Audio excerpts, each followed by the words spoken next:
জ্বালানি সংকটটা খুব প্রকট আকার ধারণ করেছে এবং আমরা এটা নিয়ে খুবই সাফারিংসে আছি এবং আমাদের বহু ইন্ডাস্ট্রি লোডশেডিং সময় যে আমাদের জেনারেটরটা চালাইতে হয় তেল পাচ্ছে না। এটা নিয়ে আমরা মন্ত্রী মহোদয়ের সাথে বসেছি, বিপিসির চেয়ারম্যানের সাথে আমরা মিটিং করেছি, তার বোর্ড মেম্বারদের সাথে বসেছে আমার লোকজন, বসে এইটার একটা সমাধানের রাস্তাও কিন্তু আমরা বের করেছি। তো সেই জায়গাটা এখন কাজ হচ্ছে।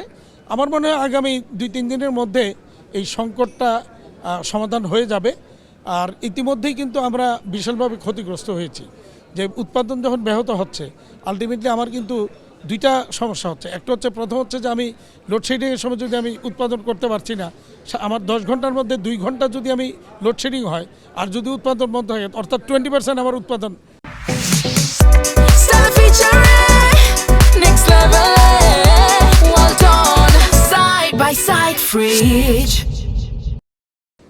অফ হয়ে গেল। আবার 20% উৎপাদন না করেও কিন্তু আমার শ্রমিকের বেতন দিতে হচ্ছে, ওই টাইমটার বেতন কিন্তু আমাকে দিতে হবে।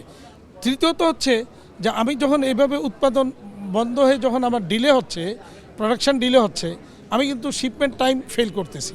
তখন বায়ারদের মধ্যে একটা শঙ্কা কাজ করবে যে বাংলাদেশে এই পরিস্থিতিতে অর্ডার প্লেস করলে আলটিমেটলি শিপমেন্ট টাইমলি পাবে কি না।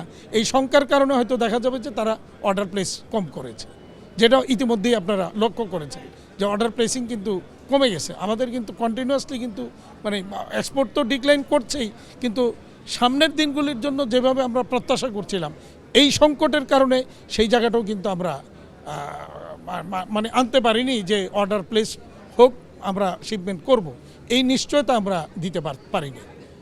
এই সংকটটাকে মোকাবেলার জন্য আমাদের সঠিক তথ্য দরকার আগে, যে আসলে কি মানে আমাদের এই সংকট কি, জ্বালানি সংকট কি বাড়বে না কমবে না কি অবস্থা থাকবে।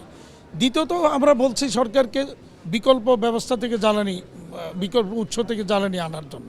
তৃতীয়ত আমরা যেটা মনে করি ইমিডিয়েটলি, যেটা আমরা এনবিআর চেয়ারম্যান মহোদয়ের সাথে বসেছি এবং তিনি আশ্বস্ত করেছেন যে সোলার, রিনিউয়েবল এনার্জি সংক্রান্ত যত কিছু আছে এগুলিকে জিরো করে দিবেন, অর্থাৎ কোনো রকমের ট্যারিফ, এটি, ভ্যাট এগুলি থাকবে না।